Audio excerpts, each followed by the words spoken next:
तहरीक इंसाफ की हुकूमत का सूरज जल्द गरूब होगा। मौजूदा हुकूमत बनारसी ठगों का एक टोला है जिसका जमहूरियत से दूर दूर का भी वास्ता नहीं।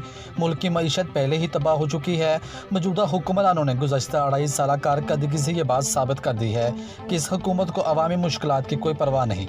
सिलेक्टेड वज़ीर आज़म मियाँ मोहम्मद नवाज शरीफ के इंतकाम की आग में जल रहा है और इस इंतकाम की आग का रुख अब अवाम की तरफ कर दिया गया है। इन ख्यालात का इजहार मुस्लिम लीग के रहनुमा साबिक MNA खान सईद अहमद खान मनीस ने मेलसी शहर में PDM के जलसे के हवाले से कानून मीटिंग से खिताब करते हुए किया। उनका मज़ीद कहना था कि PDM का मुल्तान जलसा कामयाब जलसा होगा और एक तारीख रकम करेगा और पाकिस्तान तहरीक इंसाफ की जो कोल्ले खाती हुकूमती कश्ती में आखिरी कील साबित होगा। मुस्लिम लीग नून इस जलसे में भरपूर शिरकत करेगी। इस मौका पर साबिक councillor municipal committee Chaudhary Mohammad Akmal का कहना था कि सिलेक्टेड वज़ीर आज़म इमरान खान पागलों जैसी हरकतें कर रहा है और इसने मुल्क की तरक्की को 40 साल पीछे धकेल दिया है।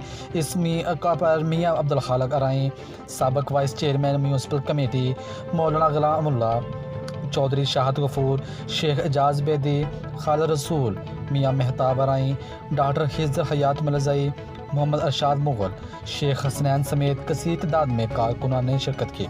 आखिर में मियाँ मोहम्मद नवाज शरीफ और मियाँ शहबाज शरीफ की वालदा के दर्जात की बुलंदी के लिए दुआएं मग़फ़िरत की गई। मज़ीद ख़बरों तफ़सीलात के लिए देखते रहिए पासवान लाइव न्यूज़ HD।